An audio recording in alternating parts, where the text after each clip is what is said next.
कल्पना कीजिए, करीब 2300 साल पहले भारत की धरती पर एक ऐसा साम्राज्य उभर रहा था जो आने वाले कई सदियों तक इतिहास की दिशा बदल देगा। यह है मौर्य साम्राज्य की कहानी, साहस, राजनीति, युद्ध और महान विचारों की गाथा। सबसे पहले मिलते हैं उस राजकुमारी से जिसका नाम था हेलेना।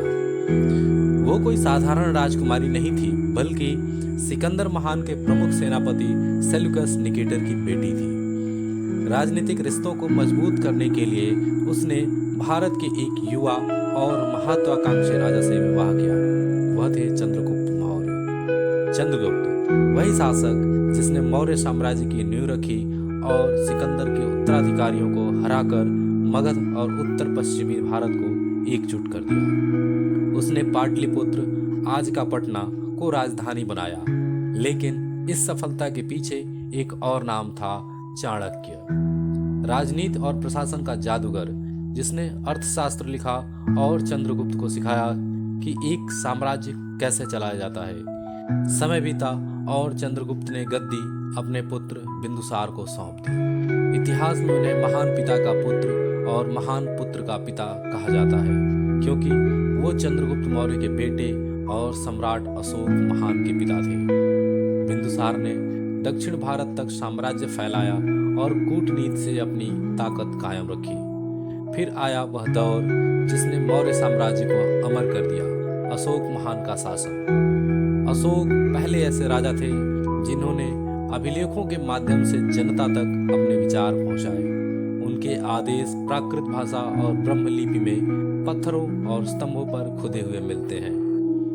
लेकिन एक घटना ने अशोक की सोच हमेशा के लिए बदल दी, कलिंग का युद्ध। 261 ईसा पूर्व उड़ीसा का एक प्राचीन कलिंग मौर्य सेना के हमले के बाद खून और विनाश से भर गया। हजारों मौतों और पीड़ा को देखकर अशोक का हृदय पिघल गया। उन्होंने प्रतिज्ञा की, अब कभी युद्ध नहीं करेंगे।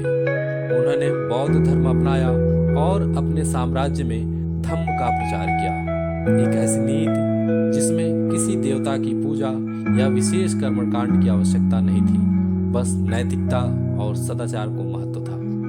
अशोक ने स्तूप, विहार और स्मारक बनवाए, सांची का स्तूप, सारनाथ, लौरिया, नंदगढ़ के स्तंभ, यहाँ तक कि बराबर पहाड़ी में गुफाओं का निर्माण भी कराया। मौर्य प्रशासन अत्यंत संगठित था। साम्राज्य प्रांतों में बटा था। कर संग्रह, न्याय व्यवस्था और एक विशाल सेना जिसमें पैदल, घुड़सवार, हाथी और रथ शामिल थे। व्यापार के लिए रेशम मार्ग और समुद्री मार्गों का उपयोग होता था और हस्तशिल्प, धातुकर्म, वस्त्र उद्योग खूब फूला फला। अशोक के बाद भी मौर्य साम्राज्य की छाया भारतीय संस्कृति पर बनी रही, लेकिन अंततः बृहद्रथ की हत्या के साथ यह साम्राज्य इतिहास बन गया। फिर भी मौर्य काल ने भारत को एक नई राजनीतिक, सामाजिक और सांस्कृतिक पहचान दी, एक ऐसी पहचान जो आज भी हमारे इतिहास के स्वर्णिम पन्नों में दर्ज है। अगले एपिसोड में हम इतिहास के और भी सुनहरे पन्ने पलटेंगे। तो यदि हमारी वीडियो पसंद आई हो तो इसे लाइक कीजिए, चैनल को जरूर सब्सक्राइब कीजिए।